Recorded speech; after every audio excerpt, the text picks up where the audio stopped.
Hunting dog ಆಗಿರೋದ್ರಿಂದ ಇದು ನಾಯಿಗೆ ಇದೇ ಥರ ಮೈಕಟ್ಟಿದ್ರೇ ತುಂಬ ಒಳ್ಳೆಯದು. 2.5 ವರ್ಷದ ನಾಯಿ ನಮ್ಮ ಮನೆಗೆ ಬಂದು ನಮ್ಮ ಮನೆಯಲ್ಲಿ ಹುಟ್ಟಿ ಬೆಳೆದ ಮರಿಗಳ ಥರನೇ ಅಡ್ಜಸ್ಟ್ ಆಗಿದ್ದಾಳೆ. ಮನೆ ಒಳಗೆ ಮುದೋಳನ್ನು ಸಾಕ್ಬೋದು ಅನ್ನೋದಕ್ಕೆ ಇವಳೇ ಎಕ್ಸಾಂಪಲ್. ಇವಳು ಮನೆ ಮೇಲೆ ಬೆಡ್ ಮೇಲೆ ಮಲಗಿದಂಥ ರಾಣಿ ಥರ ಇದ್ದಂಥ ಒಂದು ಫೀಮೇಲ್ ಇವಳು.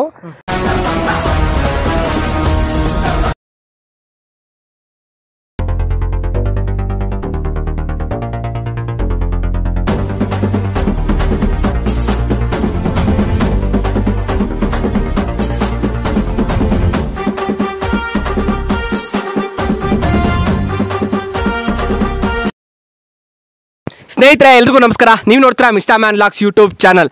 ಸ್ನೇಹಿತರೆ, ಹೋರಿಗಳು ಅಂತ ಬಂತು ಅಂದರೆ ಹಳ್ಳಿಕಾರು, ಹಸುಗಳು ಅಂತ ಬಂತು ಅಂದರೆ ಗಿರ್ತಳಿ, ಅದೇ ರೀತಿ ನಾಯಿಗಳು ಅಂತ ಬಂತು ಅಂದರೆ ನಮ್ಮ ಮುದೋಳು. ಇದಕ್ಕೆ ನಮ್ಮ ಕರ್ನಾಟಕದಲ್ಲಿ ಒಂದು ಸಪ್ರೇಟ್ ಫ್ಯಾನ್ ಬೇಸೇ ಇದೆ. ಯಾಕೆಂದರೆ ಇದು ನಮ್ಮ ಕರ್ನಾಟಕದಲ್ಲಿ ಒಂದು ಅತ್ಯುತ್ತಮವಾದ ಒಂದು ತಳಿ ಮತ್ತು ಇದು ಕರ್ನಾಟಕದ ದೇಶಿ ತಳಿ. ಈ ಮುದೋಳ ಬಗ್ಗೆ ನಾನು ಹಿಂದಿನ ವಿಡಿಯೋದಲ್ಲಿ ನಿಮಗೆ ತಿಳಿಸ್ಕೊಟ್ಟಿದ್ದೆ. ಮಾದೇಶ್ ಅಣ್ಣವ್ರ ಕಡೆಯಿಂದ ಕೆಲವೊಂದು ಮಾಹಿತಿಗಳನ್ನ ಹೇಳ್ಸಿದೆ. ಯಾವ್ಯಾವ ರೀತಿ ಸಾಕೋದು, ಅದಕ್ಕೆ ಯಾವ್ಯಾವ ರೀತಿ ಫುಡ್ ಕೊಡೋದು ಮತ್ತು ಅದನ್ನು ಯಾವ ರೀತಿ ಮೇಂಟೈನ್ ಮಾಡೋದು ಅನ್ನೋದನ್ನು ಹೇಳ್ಸಿದ್ದೆ. ಮತ್ತು ಇವತ್ತಿನ ವಿಡಿಯೋದಲ್ಲಿ ಅದಕ್ಕಿಂತ ಹೆಚ್ಚಿನದಾಗಿ ಇನ್ನೂ ಮಾಹಿತಿಗಳನ್ನ ಕೊಡಿ ಅಂತ ಮಾದೇಶ್ ಅಣ್ಣವ್ರಿಗೆ ಕೇಳ್ಕೊಂಡಾಗ ಸರಿನಪ್ಪ ಕೊಡೋಣ ಅಂತ ಹೇಳಿದ್ರು.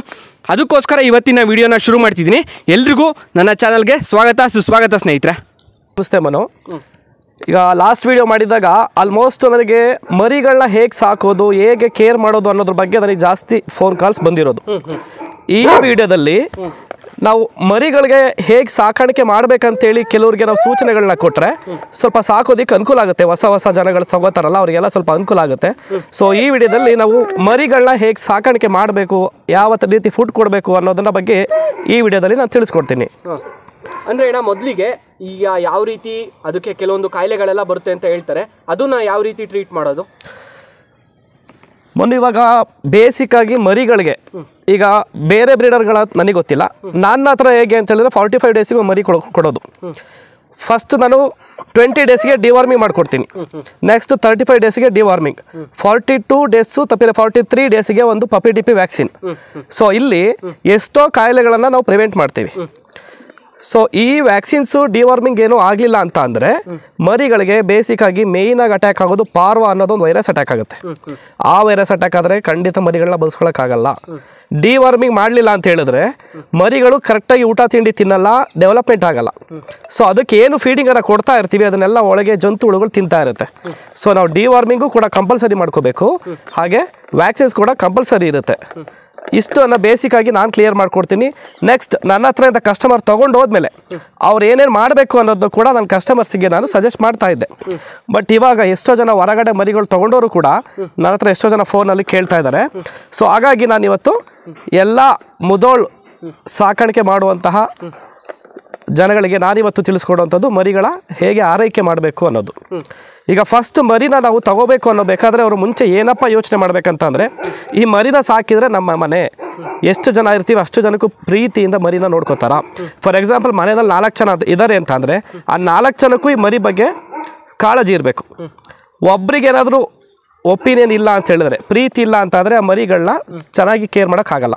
ಸೊ ಅದಾದಮೇಲೆ ಫೀಡಿಂಗ್ ಮೆಥಡ್ ಹೇಗೆ ಅಂತ ಹೇಳಿದ್ರೆ, ಮನೆಯಲ್ಲಿ ನಾವು ಚಿಕ್ಕ ಮಕ್ಕಳನ್ನ ಹೇಗೆ ಕೇರ್ ಮಾಡ್ತೀವೋ ಅದೇ ಥರ ಕೇರ್ ಮಾಡಿಕೊಂಡು ಫೀಡಿಂಗನ್ನು ಕೊಡಬೇಕಾಗತ್ತೆ. ಫಸ್ಟ್ ನಾನು ಹೇಳೋದು, ಮುದೋಳು ಮರಿಗಳನ್ನ ತೊಗೋಬೇಕಾದ್ರೆ ಒಳ್ಳೆ ಬ್ರೀಡರ್ ಹತ್ರ ಸೆಲೆಕ್ಟ್ ಮಾಡಿ ತೊಗೊಂಡಿರ್ತೀರ. 4-6 ಕಡೆ ವಿಚಾರ ಮಾಡಿರ್ತೀರ, ಒಳ್ಳೆ ಬ್ರೀಡರ್ನ ಸೆಲೆಕ್ಟ್ ಮಾಡಿ ಇವ್ರು ಬೆಟರ್ ಅಂತ ಹೇಳಿ ತೊಗೊಂಡಿರ್ತೀರ. ನಿಮ್ಮ ಹತ್ರ ಮರಿ ಬಂದಮೇಲೆ ನೀವು ಫಸ್ಟ್ ಅದಕ್ಕೆ ಫೀಡಿಂಗು ಸ್ಟ್ಯಾಂಡಿಂಗ್ ಬೌಲ್ ಬರುತ್ತೆ, ಸ್ಟ್ಯಾಂಡಿಂಗ್ ಬೌಲಲ್ಲಿ ಕೊಟ್ಟರೆ ತುಂಬ ಬೆಟರ್. ಏನಕ್ಕೆ ಅಂತ ಹೇಳಿದ್ರೆ, ನನಗೆ ಎಷ್ಟೋ ಒಂದು ಎಕ್ಸಾಂಪಲ್ಸ್ ಆಗೋದಾದರೆ, ಈಗ ಚಿಕ್ಕ ಮರಿಗಳು ಬೋನ್ಸ್ ಎಲ್ಲ ಸ್ಟ್ರೆಂತ್ ಬಂದಿರಲ್ಲ. ಸೊ ಕೆಳಗಡೆ ಬೌಲನ್ನು ಇಡ್ತಾರೆ, ಗ್ರೌಂಡ್ ಲೆವೆಲಲ್ಲಿ ಬೌಲನ್ನು ಇಟ್ಟು ಫೀಡಿಂಗ್ ಮಾಡ್ತಾ ಇರ್ತಾರೆ. ಈ ಮರಿಗಳಿಗೆ ಏನಾಗುತ್ತೆ, ಕೆಳಗಡೆ ಬಗ್ಗಿ ಊಟವನ್ನು ತಿನ್ನಬೇಕಾದ್ರೆ ತನ್ನ ಬಾಡಿ ವೆಯ್ಟ್ ಎಲ್ಲ ಮುಂದ್ಗಡೆ ಕಾಲನ್ನ ಜಾಯಿಂಟ್ ಮೇಲೆ ಬೀಳುತ್ತೆ. ಸೊ ಆವಾಗ ಮುಂದ್ಗಡೆ ಕಾಲುಗಳು ಬೆಂಡ್ ಬರೋ ಚಾನ್ಸಸ್ ಇರುತ್ತೆ. ಅದು ಯಾರಿಗೆ ಮರಿ ತೊಗೋತಾರಲ್ಲ ಕಸ್ಟಮರ್ಸ್, ಅವರಿಗೆ ಅದ್ರ ಬಗ್ಗೆ ಗೊತ್ತಿರಲ್ಲ. ಅವ್ರು ಏನು ಹೇಳ್ತಾರೆ, ಡೈರೆಕ್ಟ್ ಬ್ರೀಡರ್ಗಳನ್ನ ಬ್ಲೇಮ್ ಮಾಡ್ತಾರೆ. ಮರಿ ನಮ್ಮ ಹತ್ರ ಇದ್ದಾಗ ಚೆನ್ನಾಗಿರುತ್ತೆ, ಅವ್ರ ಹತ್ರ ಹೋದಾಗ ಕಾಲು ಬೆಂಡ್ ಬರುತ್ತೆ ಅಂತೇಳಿ. ಸೊ ನಾವು ಹೇಳೋದವರಿಗೆ ಸ್ಟ್ಯಾಂಡಿಂಗ್ ಬೌಲಲ್ಲಿ ಫೀಡಿಂಗ್ ಕೊಟ್ಟರೆ ತುಂಬ ಅನುಕೂಲ ಆಗುತ್ತೆ. ಮರಿ ಸ್ಟ್ಯಾಂಡಿಂಗ್ ಲೆವೆಲ್, ನೆಕ್ ಲೆವೆಲಲ್ಲಿ ಫೀಡಿಂಗನ್ನು ತಿನ್ನಬೇಕು. 4 ಕಾಲ ಮೇಲೆ ಸಮವಾಗಿ ವೆಯ್ಟ್ ಬೀಳುತ್ತೆ. ಅದು ಗ್ರೋತ್ಗೂ ಕೂಡ ಚೆನ್ನಾಗಿ ಹೆಲ್ಪ್ ಆಗುತ್ತೆ.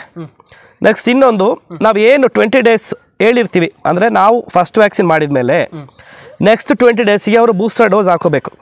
ಅದನ್ನು ಕರೆಕ್ಟ್ ಟೈಮಲ್ಲಿ ಹಾಕೋಬೇಕು. ನೆಕ್ಸ್ಟ್ ಅದಾದಮೇಲೆ 20 ಡೇಸ್ಗೆ ರೇಬಿಸ್ ಹಾಕೋಬೇಕು, ಮತ್ತೆ ಬೂಸ್ಟರ್ ಡೋಸ್ ರೇಬಿಸ್ ಹಾಕೋಬೇಕು. ಇಷ್ಟನ್ನು ಅವರು ಬೇಸಿಕ್ಕಾಗಿ ಫಾಲೋ ಮಾಡಿದ್ರೆ ಆಮೇಲೆ ಕಂಟಿನ್ಯೂಸ್ ಆರೋಗ್ಯ ಕಡೆ ಗಮನ ಹರಿಸ್ತಾ ಇರಬೇಕಾಗತ್ತೆ. ಇನ್ನು ಫುಡ್ ಏನೇನು ಕೊಡಬೇಕಂತ ಹೇಳಿದ್ರೆ ಮರಿಗಳಿಗೆ ನಾವು ಹಾಲು, ಮೊಟ್ಟೆ, ರಾಯಲ್ ಕೆನಿನು, ಸೆಮೋಲ್ಯಾಕ್ ಕೊಡ್ತಾ ಇರ್ತೀನಿ. ಅವ್ರು ಅದನ್ನು ಸ್ವಲ್ಪ ಕಂಟಿನ್ಯೂ ಮಾಡ್ಕೊಂಡು ನೆಕ್ಸ್ಟ್ ಅವರು ಮನೆ ಫುಡ್ಡಿಗೆ ಅಡ್ಜಸ್ಟ್ ಮಾಡ್ಕೋಬೇಕು. ಅವ್ರ ಮನೆಯಲ್ಲಿ ಏನೇನು ಫುಡ್ ಕೊಡಬೇಕೋ ಆ ಫುಡ್ಡನ್ನು ಅವರು ಕೊಡ್ಕೋಬೇಕು. ಇದು ಬೇಸಿಕ್ ನಾಲೆಡ್ಜ್. ಈಗ ಮುದೋಳ್ ಅಂತ ಬಂತು ಅಂದರೆ ಮೇನ್ ಆಗಿ ಅಂಟಿಗೆ ಫೇಮಸ್ಸು, ಅಂಟರ್ ಅಂತಲೇ ಕರೀತಾರೆ ಮುದೋಳ್ ಡಾಗ್ನ. ಇದು ಈಗ ನಿಮ್ಮ ಹತ್ರ ಸಾಕ್ತಿರ್ತಕ್ಕಂಥ ಡಾಗ್ಸ್ಗಳು ಏನಾದರೂ ಬೇಟೆ ಏನಾದರೂ ಆಡ್ತಾವ, ಅದ್ರ ಬಗ್ಗೆ ಏನಾದರೂ ಹೇಳ್ತೀರಾ? ನಮ್ಮ ಹತ್ರ ಇರೋ ನಾಯಿಗಳು ಬೇಟೆ ಆಡ್ತವೆ. ಈಗ ಮುದೋಳ್ ಅಂತ ಹೇಳಿದ್ರೆ ಬ್ಲಡ್ಡಲ್ಲೇ ಇರುತ್ತೆ. ಸೊ ಡೇ ಟೈಮ್ ಯಾವುದೇ ಪ್ರಾಣಿಗಳು ಕಂಡ್ರೂ ಹಿಡಿಬೇಕು ಅನ್ನೋ ಮನೋಭಾವನೆ. ಸೊ ನಾವು ಇದು ನೋಡ್ತಾ ಇದೆಯಲ್ಲ, ಇದನ್ನು ನಾನು ಶೋಗೆ ಅಂತ ಸಾಕಿರೋ ನಾಯಿ. ಇದನ್ನು ಬೇಟೆಗೆಲ್ಲ ಬಿಡೋಕೆ ಹೋಗಲ್ಲ. ಇನ್ನು ಶೋಗೆ ಅಂತ ಯಾವ ನಾಯಿಗಳು ಸಾಕತ್ತೀವಿ ಅದನ್ನು ಬೇಟೆಗೆಲ್ಲ ಬಿಡೋಕೆ ಹೋಗಲ್ಲ. ಹೈಟ್ ಬಂದಿದ್ದ ನಾಯಿಗಳು ಬೇಟೆಗೆ ಆಗಲ್ಲ. ಸೊ ನಾವು ಶೋಗೆ ಬೇರೆ ಇಟ್ಕೊಂಡಿರ್ತೀವಿ. ಹಂಟಿಂಗ್ ಯಾವುದೋ ರೇರ್ 1 ತಪ್ಪೇರೆ 2 ಇಟ್ಕೊಂಡಿರ್ತೀವಿ ಅಷ್ಟೇ, ಹೈಟ್ ಕಡಿಮೆ ಬಂದಿದ್ದ ನಾಯಿಗಳನ್ನ. ಬಟ್ ಶೋ ಮಾಡೋ ನಾಯಿಗಳಲ್ಲಿ ಹಂಟಿಂಗ್ ಮಾಡಿದ್ರೆ ಸರಿ ಆಗಲ್ಲ. ಅಣ್ಣ ಅಂದರೆ ಈಗ ನಿಮ್ಮ ಪ್ರಕಾರ ಮುದೋಳ್ ಅಂದರೆ ಏನು, ಒಂದು ವರ್ಡಲ್ಲಿ ಹೇಳೋದಿದ್ರೆ? ಸರ್, ಮುದೋಳ್ ಅಂತ ಹೇಳಿದ್ರೆ ಈಗ ನಮ್ಮ ಮನೆಯಲ್ಲಿ ತುಂಬ ಪ್ರೀತಿಯಿಂದ ನೋಡ್ಕೋತಾ ಇದೀವಿ. ನಮ್ಮ ಮನೆ ಮಕ್ಕಳು ಥರನೇ ನೋಡ್ಕೋತಾ ಇರೋದು. ಬೇರೆಯವರು ಕೂಡ ಅದೇ ಥರ ಕೇರ್ ಮಾಡಿದ್ರೆ ಮನೆ ಮಕ್ಕಳು ಥರನೇ ಇರುತ್ತೆ. ಇಲ್ಲಾಂದರೆ ಜಸ್ಟ್ ನಾಯಿ ಥರನೇ ಟ್ರೀಟ್ ಮಾಡಬೇಕಾಗತ್ತೆ. ಜಸ್ಟ್ ನಾಯಿ ಥರ ಟ್ರೀಟ್ ಮಾಡೋರು ನಾಯಿಗಳನ್ನ ಸಾಕೋ ಅವಶ್ಯಕತೆ ಇರಲ್ಲ. ಮನೆ ಮಗು ಥರ ನೋಡ್ಕೊಳ್ಳೋರು ನಾಯಿನ ತಗೊಂಡು ಸಾಕ್ಬೋದು. ಅಂದರೆ ಈಗ ಮುದೋಳ್ ಅಂದರೆ ಬೇರೆ ಬೇರೆ ನಾಯಿಗಳೆಲ್ಲ ಬಾಡಿ ತುಂಬಿಕೊಂಡು ಗಟ್ಟಿ ಮುಟ್ಟಾಗಿರುತ್ತೆ, ಮತ್ತು ಅವನ್ನ ನೋಡಿದ್ರೆ ಕೆಲವ್ರಿಗೆ ಜನಗಳು ಭಯ ಆಗುತ್ತೆ ಅಂತ ಎಲ್ಲ ಹೇಳ್ತಾರೆ. ಬಟ್ ಇದು ನೋಡಿದ್ರೆ ತುಂಬ ಕಡ್ಡಿ ಥರ ಒಣಗೋಗಿರುತ್ತೆ. ಇದ್ರ ಬಗ್ಗೆ ಏನದು, ಅದ್ರ ಬಾಡಿ ಬಗ್ಗೆ? ಈಗ ಹೇಗೆ ಅಂತ ಹೇಳಿದ್ರೆ ಪ್ರತಿಯೊಂದು ನಾಯಿಗಳಿಗೂ ಅದರದೇ ಆದಂಥ ಫ್ಯೂಚರ್ಸ್ ಇರುತ್ತೆ. ಸೊ ರ್ಯಾಟ್ಯುಲರ್ ನೋಡ್ತಾ ಇರ್ತೀರ, ಮೈಕೈ ತುಂಬ್ಕೊಂಡು ಚೆನ್ನಾಗಿರುತ್ತೆ. ಲ್ಯಾಬ್ ರೀಡರ್ ಅದು ಕೂಡ ಮೈಕೈ ತುಂಬ್ಕೊಂಡು ಚೆನ್ನಾಗಿರುತ್ತೆ. ಗ್ರೇಟ್ ಡೆನ್ ಅದು ಮೈಕೈ ತುಂಬ್ಕೊಂಡು ಚೆನ್ನಾಗಿರುತ್ತೆ, ಹೈಟ್ ಬರುತ್ತೆ, ಎಲ್ಲ ಓಕೆ. ಅದೇ ಡ್ಯಾಶ್ ಸೌಂಡ್ ಬಂದರೆ ಮೈಕೈ ತುಂಬ್ಕೊಂಡು ಚೆನ್ನಾಗಿರುತ್ತೆ, ಚೋಟಾ ಕಾಲು. ಸೊ ಪ್ರತಿಯೊಂದು ನಾಯಿಗೂ ಅದರದೇ ಅಂತ ಫ್ಯೂಚರ್ಸ್ ಇರುತ್ತೆ. ನಮ್ಮ ಮುದೋಳ್ ಅಂತ ಹೇಳಿದ್ರೆ ರನ್ನಿಂಗ್ ಡಾಗ್. ಇದು ರನ್ನಿಂಗ್ ಡಾಗ್, ಹಂಗಾಗಿ ಇದು ಸ್ಲಿಮ್ ಇರಲೇಬೇಕು. ಜಾಸ್ತಿ ವೆಯ್ಟ್ ಇದ್ದಿದ್ದು ಯಾವತ್ತೂ ಓಡೋದಿಲ್ಲ. ಸೊ ಇದು ಹಂಟಿಂಗ್ ಡಾಗ್ ಆಗಿರೋದ್ರಿಂದ ಇದು ನಾಯಿಗೆ ಇದೇ ಥರ ಮೈಕಟ್ಟಿದ್ರೇ ತುಂಬ ಒಳ್ಳೆಯದು. ಅಣ್ಣ ಈಗ ನಾವು ನೋಡ್ತಿರ್ತಕ್ಕಂಥ ಡಾಗು ಹೆಸರೇನಣ್ಣ ಇದ್ರದ್ದು? ಇದ್ರ ಹೆಸರು ರಿಕ್ಕಿ ಅಂತ ಹೇಳಿ. ರಿಕ್ಕಿ ಅಂತ ಅಂದ್ರೆ ಹೋದ್ ವಿಡಿಯೋದಲ್ಲೂ ನೀವು ಪರಿಚಯ ಮಾಡ್ಕೊಂಡು? ಹೌದು. ಅಂದ್ರೆ ನಿಮ್ ರಿಕ್ಕಿನ ನೀವು ಬಿಟ್ಕೊಡಲ್ಲ ಅನ್ಕೋ? ಇಲ್ಲ, ಇವ್ ನಮ್ಮ ಮನೆ ಮಗು ಥರನೇ ಇವನು. ಅದಕ್ಕಾಗಿ ನಾನು ಇವನ್ನ ಎಲ್ಲೋದ್ರು ನಮ್ಮ ಜೊತೆಲೆಲ್ಲ ಇಟ್ಕೊಂಡಿರ್ತೀನಿ. ಕೇಳಿದ್ರು, ಬಟ್ ಇವನು ಕೊಡೋದಕ್ಕೆ ನನಗೆ ಅಷ್ಟು ಮನಸ್ಸಿಲ್ಲ. ಸೊ ಇವ್ರ ತಾತನು ನಿಮ್ಮ ಹತ್ರನೇ ಇತ್ತು ಅಂತ? ಇದ್ರಪ್ಪ ನನ್ನ ಹತ್ರ ಇದ್ದಿದ್ದು. ಹೌದು, ಇದ್ರಪ್ಪ ರಾಕಿ. ನೇಚರ್ ರಿಕ್ಕಿ ಇದು ಇಲ್ಲ, ನೋಡ್ತಾ ಇದ್ದೀರಾ ವಿಡಿಯೋದಲ್ಲಿ, ಸೈಲೆಂಟ್, ತುಂಬ ಸೈಲೆಂಟು. ಇವನು ಯಾವಾಗ ಅಗ್ರೆಸಿವ್ ಆಗೋದಂತ ಹೇಳಿದ್ರೆ ನೈಟ್ ಟೈಮ್ ಅಷ್ಟೇ, ಬೇರೆ ಪ್ರಾಣಿಗಳು ನೋಡಿದಾಗ, ಅಥವಾ ಸ್ವಲ್ಪ ಗಲಾಟೆ ಮಾಡ್ತಾನೆ. ಯಾವ ಟೈಮಲ್ಲಿ ಅಂತ ಹೇಳಿದ್ರೆ ಇದು ಆಲ್ರೆಡಿ ಸ್ಟಡ್ ಮೇಲು. ಸೊ ಮನೆ ಹತ್ರ ಅಕ್ಕಪಕ್ಕ ಯಾವ್ದಾದ್ರು ಬೇರೆ ಕಾರ್ಗಳು ಬಂದಾಗ ಸ್ವಲ್ಪ ಗಲಾಟೆ ಮಾಡ್ತಾನೆ. ಏನಕ್ಕೆ ಅಂದರೆ ಕಾರಲ್ಲಿ ಯಾವುದೋ ಫೀಮೇಲ್ ಕರ್ಕೊ ಬಂದಿರ್ತಾರೆ ಅಂತ ಹೇಳಿ ಗಲಾಟೆ ಮಾಡ್ತಾನೆ ಅಷ್ಟೇ. ಅದು ಬಿಟ್ಟರೆ ಒಬ್ಬರಿಗೆ ಕಚ್ಚೋದಾಗ್ಲಿ, ಒಬ್ಬರಿಗೆ ಬೊಗಳೋದಾಗ್ಲಿ ಆ ಥರದ ಸ್ವಭಾವ ಏನಿಲ್ಲ. ತುಂಬ ಸೈಲೆಂಟ್ ಇವನು. ಅಂದ್ರೆ ಇದ್ರ ಮರಿಗಳೇನಾದ್ರೂ ನಮ್ಮ ಪ್ರೇಕ್ಷಕರಿಗೆ ಬೇಕು ಅಂದ್ರೆ ಸಿಗುತ್ತಾ ನಿಮ್ಮ ಹತ್ರ? ಸಿಗುತ್ತೆ, ಆಲ್ವೇಸ್ ನಮ್ಮ ಹತ್ರ ಇದ್ರ ಮರಿಗಳು ಸಿಗುತ್ತೆ. ಈಗ ಕೆಲವು ಟೈಮು ಕೆಲವು ಕಸ್ಟಮರ್ಸು ಪೇರ್ ಕೇಳ್ತಾರೆ. ಸೊ ನಾನು ಇದೊಂದೇ ಲೈನ್ ಇಟ್ಕೊಂಡಿರಲ್ಲ. ಈಗ ಪೇರ್ ಕೇಳಿದಾಗ ಫಾರ್ ಎಕ್ಸಾಂಪಲ್ ಒಂದು ಫೀಮೇಲು ಒಂದು ಮೇಲ್ ಕೇಳ್ತಾರೆ. ನನ್ನ ಬ್ರೀಡಿಂಗ್ ಧರ್ಮದಲ್ಲಿ ಏನಪ್ಪ ಅಂತ ಹೇಳಿದ್ರೆ ನಿಲ್ಲಲ್ಲಿ ಕೊಡಬಾರ್ದು. ಒಂದೇ ಲೈನಲ್ಲಿ ಒಂದು ಮೇಲು ಒಂದು ಫೀಮೇಲ್ನ ಕೊಡಬಾರ್ದು. ಏನಕ್ಕೆ ಅಂತ ಹೇಳಿದ್ರೆ ಅದು ಅಣ್ಣ ತಂಗಿ ತಪ್ಪಿರ ಅಕ್ಕ ತಮ್ಮ ಈ ಥರದಾಗಿರುತ್ತೆ. ಸೊ ಫ್ಯೂಚರಲ್ಲಿ ಅವ್ರು ಬ್ರೀಡಿಂಗ್ ಮಾಡಲಿಲ್ಲ ಅಂದರೂ ನ್ಯಾಚುರಲ್ ಆಗಿ ಬ್ರೀಡಿಂಗ್ ಆಗೋ ಚಾನ್ಸಸ್ ಇರುತ್ತೆ. ಸೊ ಆ ಪಾಪ ನಾವು ಒತ್ಕೋಬಾರ್ದು. ಸೊ ಹಂಗಾಗಿ ನಾನು ಬೇರೆ ಪೇರೆಂಟ್ಸನ್ನು ಹಿಡ್ಕೊಂಡಿದ್ದೀನಿ. 2 ಲೈನಲ್ಲಿ ಮರಿಗಳನ್ನ ಕೊಡ್ತೀನಿ. ಇದ್ರ ಲೈನಲ್ಲೂ ಸಿಗುತ್ತೆ, ಇದ್ರ ಲೈನಲ್ಲಿ ಒಂದು ತೊಗೋತಾರೆ, ಮತ್ತೊಂದು ಲೈನಲ್ಲಿ ಇನ್ನೊಂದು ಮರಿ ತೊಗೋತಾರೆ. ಆ ಥರ 2 ಲೈನಲ್ಲಿ 2 ಮರಿಗಳನ್ನ ಕೊಡ್ತೀನಿ. ಇದ್ರ ಲೈನ್ ಮರಿಗಳು ಯಾವಾಗಲೂ ಸಿಗುತ್ತೆ. ಸರಿ ಅಣ್ಣ, ನಿಮ್ಮ ಹತ್ರ ಇನ್ನೂ ಮುಂತಾದ ಮುದೋಳ್ ಡಾಗ್ಸ್ಗಳು ಇದೆ ಅಂತ ಗೊತ್ತಾಯ್ತು. ಹೌದು, ಅವುಗಳನ್ನ ನಮಗೆ ಪರಿಚಯ ಮಾಡ್ಕೊಡ್ತೀರಾ ಅಣ್ಣ? ಖಂಡಿತ ಮಾಡ್ಕೊಡ್ತೀನಿ. ಇದು ಕಲರ್ ಬ್ರಿಂಡಲ್ ಪ್ಯಾಚು, ಸ್ವಲ್ಪ ರೇರ್ ಕಲರ್ ಬ್ರಿಂಡಲ್ ಪ್ಯಾಚ್ ಬಂದು ಲಾಸ್ಟ್ ವಿಡಿಯೋದಲ್ಲಿ ಜನ ನೋಡಿ ಮಿಲ್ಕಿ ಮರಿ ಯಾವಾಗ ಸಿಗ್ಬೋದು ಅಂತೇಳಿ ಕೆಲವು ಜನ ಕೇಳಿದರು. ಅವ್ರಿಗೆಲ್ಲ ಹೇಳೋದು ಏನಪ್ಪ ಅಂತ ಹೇಳಿದ್ರೆ ಮಿಲ್ಕಿ ಮರಿಗಳು ಇವಾಗ ರೆಡಿ ಇದೆ. 47 ಡೇಸ್ ಮರಿಗಳಿದೆ, ಒಂದು ವ್ಯಾಕ್ಸಿನ್ ಆಗಿದೆ, 2 ಸಲ ಡಿವಾರ್ಮಿಂಗ್ ಆಗಿದೆ. ಮರಿಗಳು ಮಿಲ್ಕಿ ಮರಿಗಳು ಕೇಳಿದವರು ಬೇಕಿದ್ದವ್ರು ಬೇಕಾದ್ರೆ ಇವಾಗ ಪರ್ಚೇಸ್ ಮಾಡ್ಬೋದು. ಮರಿಗಳು ರೆಡಿ ಇದ್ದಾವೆ. ಅಂದರೆ ಅಣ್ಣ ನಾವು ಹಿಂದಿನ ವಿಡಿಯೋದಲ್ಲಿ ನಿಮ್ಮ ಹತ್ರ ಒಂದು ರೆಸ್ಪಾನ್ಸ್ ತೊಗೊಂಡು ಏನಪ್ಪ ಅಂತಾರೆ, ಸುಮ್ಮನೆ ಜನ ಫೋನ್ ಮಾಡ್ತಾರೆ, ರೈಟ್ ಕೇಳ್ತಾರೆ, ಕೊನೆಗೆ ಅದ್ರ ಬಗ್ಗೆ ಏನು ತಲೆ ಕೆಡಿಸ್ಕೊಳ್ಳಲ್ಲ ಅಂತ, ಅಂಥವ್ರಿಗೆ ನಿಮ್ಮ ಕಡೆಯಿಂದ ಏನಾದ್ರು ಒಂದು ಸಜೆಷನ್ ಕೊಡೋದಿದ್ರೆ? ಹೌದು, ಆ ಥರ ತುಂಬ ಆಗ್ತಾ ಇದೆ. ನನಗೆ ಡೈಲಿ ಕಡಿಮೆ ಅಂದರೂ ಒಂದು 50 ಫೋನ್ ಕಾಲ್ಸ್ ಬರುತ್ತೆ. 50 ಫೋನ್ ಕಾಲಲ್ಲಿ ಒಬ್ಬರು ಕೂಡ ತಗೊಳ್ಳೋರು ಇರಲ್ಲ. ಕೆಲವು ಟೈಮ್ ಏನಾಗುತ್ತೆ, ಒಂದೇ ಫೋನ್ ಕಾಲಲ್ಲಿ ಬುಕ್ ಮಾಡೋರು ಇದ್ದಾರೆ. ಈಗ ಲಾಸ್ಟ್ ಬ್ಯಾಚಿಂದನೂ ಕೂಡ ನನ್ನ ಹತ್ರ ಬುಕ್ಕಿಂಗ್ಸೇ ಜಾಸ್ತಿ ಆಗ್ತಾ ಇದೆ. ಸೊ 20 ಡೇಸು, 30 ಡೇಸು, 25 ಡೇಸ್ ಈ ಥರ ಎಲ್ಲ ಕೆಲವರು ಬುಕ್ ಮಾಡ್ಕೊಂಡಿರ್ತಾರೆ. ಅವರು ಜೀನಿಯರ್ ಪರ್ಸನ್ಸ್ ಮರಿನೂ ಕೂಡ ಹಂಗೆ ಸಾಕ್ತಾರೆ ಅವರು. ಕೆಲವ್ರೇನು ಎಲ್ಲ ಕಡೆ ವಿಚಾರಿಸ್ತಾ ಇರ್ತಾರೆ, ಎಲ್ಲಾದರೂ ಕಡಿಮೆ ಸಿಗ್ಬೋದಾ ಅಂಥವ್ರಿಗೆ ಒಂದು ಕಿವಿ ಮಾತು ಹೇಳೋದು, ನೋಡಿ ನನ್ನ ಹತ್ರ ಬೇರೆಯವ್ರಿಗಿಂತ 2-3 ಸಾವಿರ ಜಾಸ್ತಿನೇ ಇರುತ್ತೆ. ನಾನು ಮರಿಗಳನ್ನ 1.5 ಮಂತ್ ಗಂಟ ನಾನು ಕೇರ್ ಮಾಡ್ತೀನಿ. ಸೊ ಬೇರೆಯವ್ರ ಥರ 30 ದಿನಕ್ಕೆಲ್ಲ ನಾನು ಮರಿಗಳನ್ನ ಕೊಡೋದು ನನಗೆ ಇಷ್ಟ ಇಲ್ಲ. ಸೊ ಕಡಿಮೆ ಸಿಗುತ್ತೆ ಅನ್ನೋ ಉದ್ದೇಶಕ್ಕೆ ನೀವು ಹಳ್ಳಕ್ಕೆ ಬೀಳೋದು ನನಗೆ ಸರಿ ಕಾಣಿಸಲ್ಲ. ಅಥವಾ ನನ್ನ ಹತ್ರ ಒಳ್ಳೇದು ಸಿಗುತ್ತೆ, ನಾನು ಜಾಸ್ತಿ ಕೊಡ್ತೀನಿ ಅಂತ ಹೇಳಿ ನಂದೇ ಒಳ್ಳೇದಂತ ನಾನು ಹೇಳಲ್ಲ. ನಿಮಗೆ ಎಲ್ಲಿ ಕಡಿಮೆ ರೇಟಲ್ಲಿ ಒಳ್ಳೇದು ಸಿಗುತ್ತೋ ಅಲ್ಲಿ ಮರಿಗಳನ್ನ ತೊಗೊಳ್ಳಿ. ಅಕಸ್ಮಾತ್ ನನಗೆ 100% ನಾನು ಮರಿ ಇವ್ರ ಹತ್ರ ತೊಗೋತೀನಿ ಅನ್ನೋಗಿದ್ರೆ ಮಾತ್ರ ಸ್ವಲ್ಪ ಕಾಲ್ ಮಾಡಬೇಕಾಗುತ್ತೆ. ಇಲ್ಲ ಏನಾದರೂ ಮಾಹಿತಿ ಬೇಕು ಅಂದರೆ ಅಥವಾ ಸಾಕೋರು ಮಾಹಿತಿಗಳನ್ನ ಕೇಳಬೇಕು ಅನ್ನೋದ್ರಿದ್ರೆ ಅವರು ಮಾಡ್ಬಿಟ್ಟು ತಿಳ್ಕೊಬೋದು. ಇದ್ರ ಬಗ್ಗೆ ಒಂದು ಸೆನ್ಸಿಟಿವ್ ಆಗಿ ನಾನು ಹೇಳೋದು ಏನಪ್ಪ ಅಂತ ಹೇಳಿದ್ರೆ, ಮರಿಗಳನ್ನ ನೀವು ಎಲ್ಲಾದರೂ ತೊಗೊಳ್ಳಿ. ಸಜೆಷನ್ಸ್ ಏನಾದರೂ ಬೇಕು ಅಂತ ಅಂದರೆ ಮುದೋಳ್ ನಾಯಿಯ ಅದರ ಬಗ್ಗೆ ಏನಾದರೂ ಮಾಹಿತಿಗಳು ಬೇಕು ಅಂತ ಹೇಳಿದ್ರೆ ನನಗೆ ಯಾರು ಬೇಕಾದರೂ ಫೋನ್ ಮಾಡ್ಬೋದು. ಅವರಿಗೆ ನಾನು ಸ್ವಾಗತ. ಯಾವಾಗ ಬೇಕಾದರೂ ನಾನು ಅವರಿಗೆ ನನಗೆ ಗೊತ್ತಿರೋ ಅಷ್ಟು ಇನ್ಫಾರ್ಮೇಷನ್ನ ಹೇಳ್ತೀನಿ. ನನಗೆ ಗೊತ್ತಿಲ್ಲದೆ ಇದ್ದನ್ನು ತಿಳ್ಕೊಂಡು ಹೇಳೋದಕ್ಕೆ ಟ್ರೈ ಮಾಡ್ತೀನಿ. ಇಲ್ಲಾಂದರೆ ನನಗೆ ಅಷ್ಟು ಗೊತ್ತಿಲ್ಲ ಕಣಪ್ಪ, ಎಲ್ಲಾದರೂ ವಿಚಾರಿಸು ಅಂತೇಳಿ ನಾನು ಡೈರೆಕ್ಟಾಗಿ ಹೇಳ್ತೀನಿ. ಇದಕ್ಕೆ ನಾನು ಯಾವ ಪ್ರೇಕ್ಷಕರಿಗೂ ಕೂಡ ನಾನು ಕಂಡೀಷನ್ಸನ್ನು ಹಾಕೋಲ್ಲ. ಮಾಹಿತಿಗೋಸ್ಕರ ಯಾವಾಗ ಬೇಕಿದ್ರು ಫೋನ್ ಮಾಡ್ಬೋದು. ನಾನೀಗ ನಮ್ಮ ಚಾನಲ್ಗೆ 2 ಹೊಸ ಫೀಮೇಲ್ಗಳನ್ನ ಹಾಕೊಂಡಿದ್ದೀನಿ ಅಂತ ಹೇಳಿದೆ ಅಡಿಷನ್ ಆಗಿ. ಇವಳು 2.5 years ಸೋನು ಅಂತೇಳಿ, ಬ್ಲ್ಯಾಕ್ ಆ್ಯಂಡ್ ವೈಟ್ ಕಲರ್ ಸ್ವಲ್ಪ ನನಗೆ ಲೈಕ್ ಆಯ್ತು ಅಂತೇಳಿ ಇವಳನ್ನ ನಾನು ತೊಗೊಬಂದೆ. ಇದು ಸಕಲೇಶ್ಪುರದಿಂದ ಫ್ರೆಂಡ್ ಕಡೆಯಿಂದನೇ ತೊಗೊಬಂದಿರೋದು. ನೋಡಿ, ನಮ್ಮ ಮುದೋಳ್ ನಾಯಿಗಳು ಅಡಲ್ಟನ್ನು ನಾನು ಪರ್ಚೇಸ್ ಮಾಡಿರೋದು. ಇದು ಬೇರೆ ನಾಯಿಗಳಾಗಿರೋ ನಮಗೆ ಅಡ್ಜಸ್ಟ್ ಆಗ್ತಾ ಇರಲಿಲ್ಲ.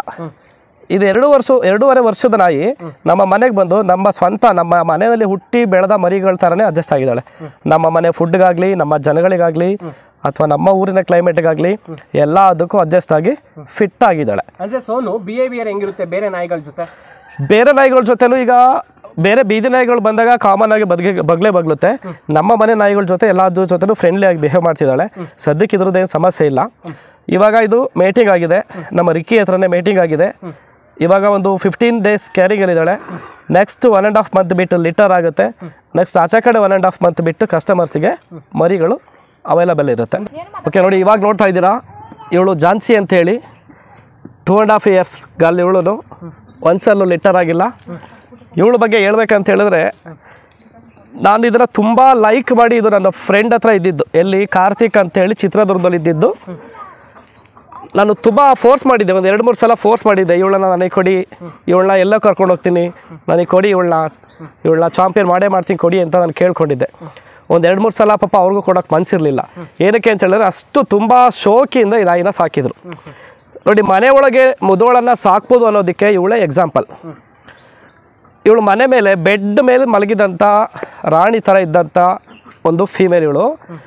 ಈಗ ನಮ್ಮನೆ ಬಂದೇ ಸ್ವಲ್ಪ ಕಷ್ಟ ಸುಖನ ಇವಳು ನೋಡ್ತಾ ಇರೋದು. ಯಾಕೆಂದರೆ ಅವ್ರ ಥರ ನಾನು ಶೋಕಿಲಿ ಸಾಕಲ್ಲ, ಎಲ್ಲ ಥರದ ರಫ್ ಆ್ಯಂಡ್ ಟಫ್ ಆಗಿ ಇವಳನ್ನ ನಾನು ಸಾಕೋದು. ಸೊ ಅಷ್ಟು ಶೋಕಿಲಿ ಸಾಕಿದ್ದು ಮನೆ ಒಳಗೆ ಬಿಟ್ಕೊಂಡು ಆದರೂ ಕೂಡ ಇವಳ ಕ್ವಾಲಿಟಿ, ಹೈಟು, ಲೆಂತು, ಅಥವಾ ನಮ್ಮ ಮುದೊಳಗೆ ಏನು ಕ್ವಾಲಿಟಿ ಇರಬೇಕು ಅಷ್ಟು ಕೂಡ 100% ಇದಕ್ಕಿದೆ. ಎಲ್ಲೂ ಕೂಡ ಒಂದು ಎಳ್ಳು ಮನೆಯಷ್ಟು ಕಡಿಮೆ ಇಲ್ಲ ಇದಕ್ಕೆ. ಸೊ ನಾನು ಹೇಗೆ ರಿಕ್ವೆಸ್ಟ್ ಮಾಡಿದ್ದೆ ಇವಳನ್ನ ಚಾಂಪಿಯನ್ ಮಾಡ್ತೀನಿ ಅಂತೇಳಿ, ಅದೇ ಥರ ಇವಳನ್ನ 2 ಶೋನಲ್ಲಿ ಚಾಂಪಿಯನ್ ಮಾಡಿದ್ದೀನಿ. ಫಸ್ಟ್ ಟೈಮ್ ಹಾಸನ್ ಶೋಗೆ ಹಾಕಿದ್ದು. ಹಾಸನ್ ಶೋನಲ್ಲಿ ಫಸ್ಟ್ ರಿಂಗಲ್ಲಿ CC best of breed group first. Next ಅದೇ ರಿಂಗಲ್ಲಿ best in show second, best Indian breed. Next ring number 2ನಲ್ಲಿ CC BOB group second, best Indian breed award Hassan ಶೋನಲ್ಲಿ. ಸೊ ಅಲ್ಲೂ ಕೂಡ ಇವಳು ಚಾಂಪಿಯನ್ ಆಗಿದ್ಲು. Next KCA show. ನೋಡಿ, ಯಾವುದೇ ಒಂದು ನಾಯಿನ ಒಂದು ಶೋನಲ್ಲಿ ಚಾಂಪಿಯನ್ ಆಗಬೇಕಂತ ಹೇಳಿದ್ರೆ ತುಂಬ ಟಫ್ ಇರುತ್ತೆ. ಇಲ್ಲ ಬೆಸ್ಟ್ ಇನ್ ಶೋ ಒಳಗೆ ಬರಬೇಕು, ಇಲ್ಲ 4 CC ಕ್ಲಿಯರ್ ಮಾಡಬೇಕು. ಸೊ ಇವಳು 4 ರಿಂಗಲ್ಲೂ 4 CC ಕ್ಲಿಯರ್ ಮಾಡಿದ್ದಾಳೆ. ಸೊ ಇಂಡಿಯನ್ ಚಾಂಪಿಯನ್ ಅಂತೇಳಿ ಇವಳು ಟೈಟ್ಲನ್ನು ತೊಗೊಂಡಾಯ್ತು. ಒಂದೇ ಶೋನಲ್ಲಿ ಇಂಡಿಯನ್ ಚಾಂಪಿಯನ್ ಆಗೋದು ತುಂಬಾ ಕಷ್ಟ ಇರುತ್ತೆ. ಸೊ ಇವಳು ಅದನ್ನು ತುಂಬ ಈಸಿಯಾಗಿ ಕ್ಲಿಯರ್ ಮಾಡಿಕೊಟ್ಟಿದ್ದಾಳೆ. ಸೊ ಇದು ಕ್ರೆಡಿಟ್ ಬಂದು ಕಾರ್ತಿಕ್ ಅವ್ರಿಗೆ ಸಲ್ಲಬೇಕು. ಏನಕ್ಕೆ ಅಂತ ಹೇಳಿದ್ರೆ ಅವರು ಇದನ್ನು ಚಿಕ್ಕದ್ರಿಂದ ಸಾಕಿ ಕೇರ್ ಮಾಡಿ ಇಷ್ಟು ಚೆನ್ನಾಗಿ ಮೇಂಟೈನ್ ಮಾಡಿರೋದು ಅವರು. ಈ ಕ್ರೆಡಿಟ್ ಬಂದು ಕಾರ್ತಿಕ್ ಅವರಿಗೆ ಸಲ್ಲಿಸಬೇಕು.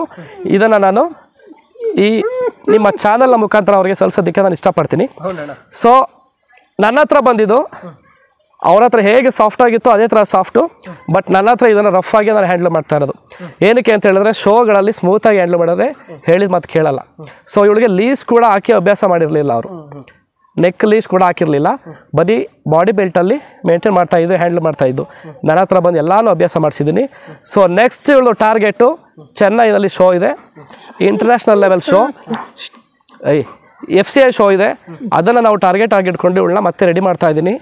ಸೊ ಅಲ್ಲಿ ನನಗೆ ತುಂಬ ಭರವಸೆ ಇದೆ. ಅಲ್ಲೂ ಕೂಡ ಒಂದು ರಿಂಗಲ್ ಚಾಂಪಿಯನ್ ಆಗ್ತಾಳೆ, ಒಂದು ರಿಂಗಲ್ ಚಾಂಪಿಯನ್ ಆಗ್ತಾಳೆ ಅನ್ನೋದು ನನಗೆ ಭರವಸೆ ಇದೆ. ಸೊ ಇದರ ಝಾನ್ಸಿಯ ಲಕ್ಷಣ ಇದು.